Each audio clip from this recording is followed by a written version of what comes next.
enchaîne à présent en plateau avec Hubert Lemoine, directeur des investissements de Shellshare Prince Gestion, qui appartient au groupe Arkea IS. Bonjour Hubert Lemoine. Bonjour Nicolas. Bienvenue sur ce plateau. Alors Shellshare Prince Gestion, ça a un historique assez obligataire, mais on va le voir dans le contexte de marché actuel et avec les rendements obligataires, ça vous pousse encore plus maintenant à innover dans votre stratégie. On va parler de votre stratégie dans quelques instants. Justement, on va regarder un petit peu le contexte de marché. Je trouvais intéressant de revenir sur les chiffres de croissance du troisième trimestre en Chine. On les a eus lundi. Celle-ci ralentit plus que prévu. Le PIB, donc croissance de PIB de 4,9% sur un an. Donc c'est un ralentissement quand même un peu plus conséquent que ce qu'on anticipait. Est-ce que c'est de nature aujourd'hui à vous inquiéter? Qu'est-ce que ça nous dit de la dynamique de croissance mondiale, Hubert Lemoine? Je pense que ce n'est pas totalement de nature à nous catastropher. Je pense qu'il faut le prendre en compte et dans nos stratégies d'investissement, évidemment, d'autant plus que ça a un impact important sur des pays, sur des zones développées comme l'Europe. D'accord, oui. Ce qu'on constate, c'est qu'il y a une volonté de pilotage de la croissance économique en Chine. Ils n'ont pas eu la capacité à utiliser les mêmes leviers que dans les grands pays développés comme aux États-Unis ou en Europe, avec une monétisation très forte de la dette publique. C'est ça, il y a eu moins de soutien effectivement de la Banque centrale chinoise. Beaucoup moins de soutien. Je crois que les ratios dette sur PIB ont augmenté de 20% à peu près pendant la crise Covid aux États-Unis ou en Europe. Ça a été beaucoup plus minime finalement en Chine. Il y avait déjà des ratios d'endettement colossaux en Chine, et notamment du côté corporate. Et donc c'est ce qui a voulu être maîtrisé à cette époque. Et c'est pour ça que on est vraiment dans le fine-tuning aujourd'hui, cette volonté de ne pas trop endetter les agents économiques, mais surtout de faire en sorte que l'économie ne parte pas en récession. Voilà. Donc c'est le pilotage qui est compliqué aujourd'hui et qui impacte inévitablement l'Europe, les États-Unis un petit peu aussi, mais l'Europe surtout actuellement. Et qui doit être inquiet en fait finalement? C'est plus les Européens, parce que le gouvernement chinois n'est pas spécialement inquiet de cette croissance. On a l'impression qu'ils atteindront leurs objectifs de croissance annuels et qu'au contraire ils continuent à resserrer la vis justement sur le crédit dans le marché immobilier ou autre. Donc c'est plus les Européens qui doivent s'inquiéter de ça? Alors effectivement, les Chinois ont des targets de croissance à moyen long terme qui naviguent entre 5 et 6%, et donc on a l'impression que sur 2 années on est à peu près sur ce rythme-là. Je crois qu'on a fait 2% en 2020 et 8%. On va faire 8 en 2021. Donc on a cette cible-là en tête.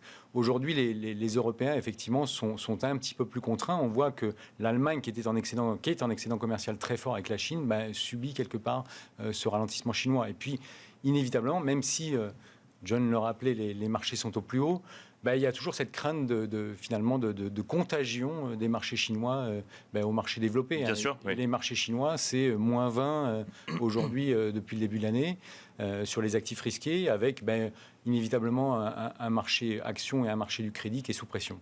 Alors un mot quand même de l'inflation, parce qu'on ne peut pas ne pas parler d'inflation quand on parle des marchés financiers, et encore plus quand on parle de stratégie d'investissement avec une coloration obligataire. Donc il y a une crise énergétique, il y a des goulots d'étranglement sur les chaînes d'approvisionnement, et on voit ce scénario de stagflation finalement se dessiner avec une inflation forte, une croissance faible, et c'est pas forcément le cas de manière uniforme en Europe, aux États-Unis ou autre, mais on surveille cela de très près. Comment est-ce que vous regardez cette situation? Alors c'est vrai qu'on a l'impression...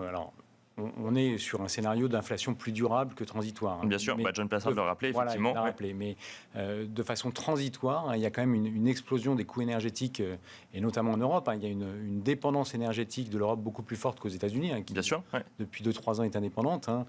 Et on constate que cette dépendance, elle est liée notamment à l'importation de gaz russe. Avec l'explosion du gaz russe, ça a doublé, je crois, en 2 mois. Et donc, cette explosion des prix, inévitablement, a un impact sur les entreprises et sur le consommateur. Voilà, donc ça va pressuriser très clairement les marges des entreprises, et ça peut, alors qu'on pensait qu'il y avait pas mal d'atouts finalement à la bourse européenne et à l'économie européenne au sens large, on sent quand même qu'il y a un petit peu plus de pression pour le dernier trimestre. Oui, parce que là on voit déjà d'un côté les gouvernements commencer à essayer de réduire l'impact sur le consommateur final, ça devient un sujet pour le consommateur final, et en plus de ça on commence à dire qu'on pourrait y voir des incidences dans les comptes des entreprises. Alors on ne les voit pas là dans les premiers résultats du troisième trimestre, mais on voit par contre les entreprises dire attention, ça va continuer à peser de plus en plus. Complètement, il y a de plus en plus de warning de la part des sociétés, et puis même au niveau des consommateurs, ça viendra impacter entre 5 et 10% son niveau de consommation annuel. Voilà. Donc il peut y avoir des conséquences assez négatives. On imagine que finalement ça peut durer le temps de cet hiver, Bien sûr, si on essaye de se projeter un tout petit peu. et que de façon plus durable, il y a des forces de soutien importantes, que ce soit l'épargne Covid, qui est colossale. Je crois qu'on est sur des chiffres de taux d'épargne en pourcentage du revenu disponible qui frisent les 15%. Donc ça, cette épargne, elle sera vraiment là pour soutenir l'économie sur un horizon moyen terme. Et puis, inévitablement, les plans étatiques qui sont financés principalement par la Banque Centrale Européenne et qui, pour le coup, vont représenter à peu près 2 trillions. Sur les 7 ou 8 prochaines années. Les taux, le rendement à 10 ans aux États-Unis qui remonte à 1,65% environ à la mi-journée. Comment est-ce qu'on regarde ça quand on fait de la gestion obligataire? Pas que, c'est pas ce que vous faites seulement chez le Cher Prince Gestion, mais c'est votre ADN également. Comment est-ce que vous regardez cette remontée des taux? Écoutez, on regarde, en tout cas, à l'heure actuelle, on regarde ça de façon un petit peu plus positive qu'en Europe. Le message aux États-Unis, c'est plutôt une hausse des taux avec une quantification de la courbe des taux, c'est-à-dire un message plutôt de croissance. Bien sûr. Alors qu'en Europe, on a eu, et notamment avec le message de la Banque d'Angleterre qui souhaitait potentiellement monter ses taux de 100 points de base dans les prochaines semaines, pour lutter contre cette inflation, on a eu l'impression qu'on avait plutôt un aplatissement dans la hausse des taux. Donc un message un petit peu moins sympathique en termes de perspectives macroéconomiques. Donc potentiellement un ralentissement de l'économie lié à ces perspectives d'inflation court-termiste liées à l'explosion du coût de l'énergie. Et alors, quand on a, je l'ai rappelé, un ADN obligataire historique, comment est-ce qu'on agit aujourd'hui sur les marchés financiers? Parce que du coup, il y a moins de performance, en tout cas sur l'obligation d'État. Après, il y en a toujours sur l'obligation corporate, mais comment est-ce qu'on navigue dans ces eaux? On a, pour le coup, adressé historiquement depuis très longtemps, puisqu'on a une gamme d'obligations convertibles qui est un moyen d'échanger de la dette en actions, et donc c'est un moyen de se positionner de façon prudente et convexe sur le marché des actions. Donc ça a été vraiment un outil, une classe d'actifs historique chez Cher Prince, et c'est une classe d'actifs qui est hyper pertinente en ce moment. On voit qu'il y a des incertitudes, même si John était très positif avec les rachats d'actions des entreprises américaines. C'est un phénomène qui reste très technique, et la hausse des taux peut quand même, en tout cas, avoir un impact sur la valorisation des actifs risqués. D'accord, c'est quelque chose qu'il faut garder en tête. Et c'est pour ça que les obligations convertibles sont un moyen de s'exposer en toute prudence. Et donc, on aura plutôt envie d'axer fortement nos investissements là-dessus. Il y a la classe historique chez le Cher Prince, qui est le crédit, et donc le haut rendement. Et pour le coup, on a du portage. Et on a cette capacité, finalement, on a cette visibilité avec un désendettement des entreprises depuis maintenant quasiment 2 ans, cette capacité à générer du rendement en minimisant les risques. Et puis, on a été vers des stratégies de retour absolu. D'accord. Retour absolu qui consiste à être agile, que ce soit sur les taux, sur les spreads de crédit ou sur les actions. Voilà, donc on essaie... Donc avec des stratégies de couverture des différents positionnements. Sans levier, bien entendu, mais uniquement en utilisant le hors-bilan de nos OPCVM, mais cette capacité à aller plus ou moins s'exposer sur des classes d'actifs différentes pour essayer d'avoir un fonds in fine qui délivre de la performance positive le plus durablement possible.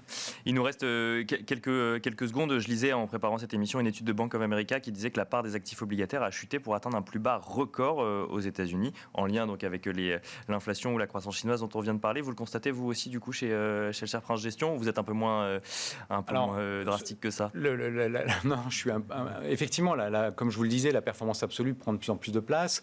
Il y a d'autres classes d'actifs chez Cher Prince qui prennent de la place, que ce soit la dette des entreprises, et donc la dette non cotée, et qui pour le coup pèse aujourd'hui 1,5 milliard chez Cher. Et puis il y a aussi une activité d'infrastructure qui démarre avec 500 millions depuis quelques semaines, et qui là aussi va apporter la diversification aux investisseurs en termes de rendement, certes sur des actifs beaucoup moins liquides, mais qui vont adresser en tout cas ces niveaux de rendement très faibles sur le marché obligataire. Donc il reste un peu quand même de place pour les actifs obligataires dans les portefeuilles. Merci Hubert Lemoine. Je rappelle que vous êtes le directeur des investissements de Cher Prince Gestion.